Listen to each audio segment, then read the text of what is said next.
Well, Captain Southern, when we were young, that's all we heard around was Captain Southern. He was hockey, and he was a guy that we talked about all the time. I remember we used to go to the Jock Hardy Arena, and they used to bring NHL teams in. They were raising money for the hall, and we were all excited. It used to be in a place called the Bullpen, and it was at the end of the arena, and it was screened, and we had to stand, and we paid 50 cents to get in. We were so happy. But he was the guy that we thought as hockey at the time, and we thought of the Hockey Hall of Fame. That's the one guy we thought of.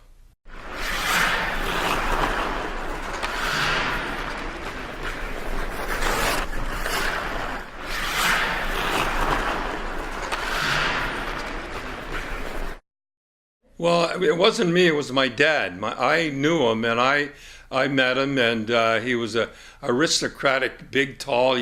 At the time, he seemed awful tall to me, and he looked like a lord or something from England and that. But it was my dad and him had a real close relationship, and that's how I got to know him quite well. And he was quite a man, boy. He had what you call a presence about him, and he was a guy that went around everywhere. We used to read the paper in Toronto and that he'd be talking about Kingston, and he was the guy that got Kingston the Hall of Fame because he was spreading the word, and we were so proud of him when he mentioned Kingston. Okay. So how old were you then?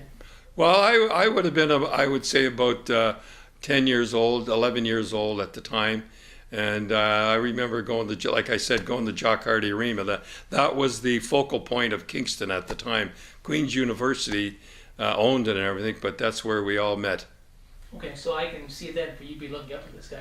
He looked like a giant to me. My dad, it was two big giants standing there. Sure. And what was that relationship like with your dad and Captain Sutherland? Well, it was very, they used to discuss the whole deal all the time about the Hall of Fame and hockey. So I used to listen to them all the time. I didn't quite understand what was going on at the time, but I used to listen to them talk all the time. And Captain James Sutherland said that he said, "We're going to get it. You watch and see." He said, "I'll make sure we get it." And yeah, I believed him for sure.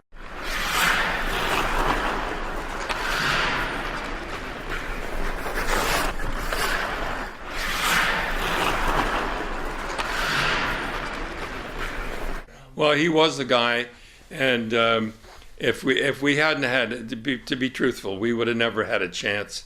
If he hadn't have been the head of it, and the way he presented everything, and the way very forceful when in a room with somebody, if he hadn't have been the driving force, we wouldn't even have had a chance. So he was the guy, and as everybody knows, the Memorial Cup he was so powerful. He named the Memorial Cup, and after our veterans in the wars and that, and it was him that came back from the First World War and said, "We're going to have a Memorial Cup." And today we play for the Memorial Cup. So that's how powerful he was.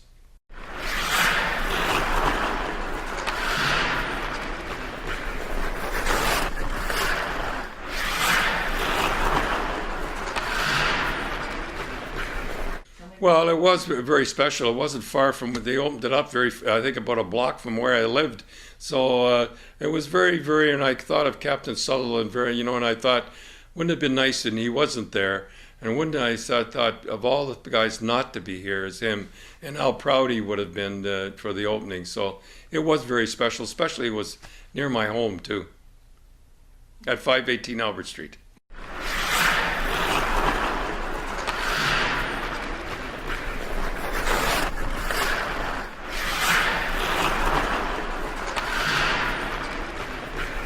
Well, I have to say that there was a lot of guys because they wanted stuff in the Hall of Fame in Toronto. I was the one that I said, "Listen, you guys can have anything I have, take as much as," and I used to give Mark Potter anything he wanted, and he seemed to want an awful lot. So I said, "You can have it," and it's there. And I have give my cartoons for the kids coming in, all the cartoons about me and pictures. So I think the world of Mark and all the people that work so hard there. So that's why I have so much stuff in there.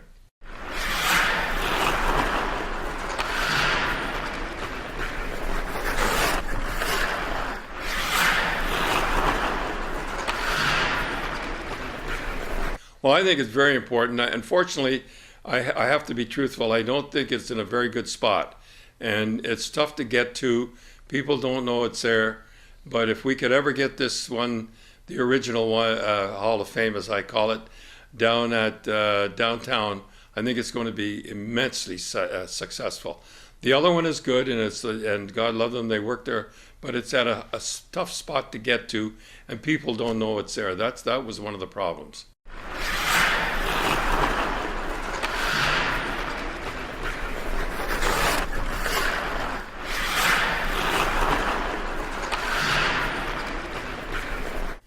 Well, I think it says a lot. I mean, Cooperstown in baseball, and everybody talks about Cooperstown, and I believe if we get it downtown to where we have always said, if it had been downtown, we would jam the people in there because they know it's downtown.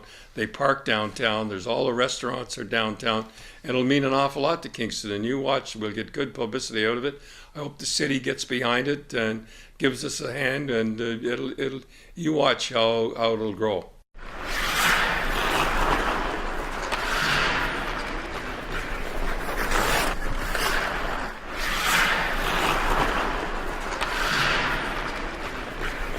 Well, I think that they have in Toronto, it's downtown Toronto, they have a lot of games, and it's a great Hall of Fame. There's no doubt about it. They have different gimmicks and stuff like that.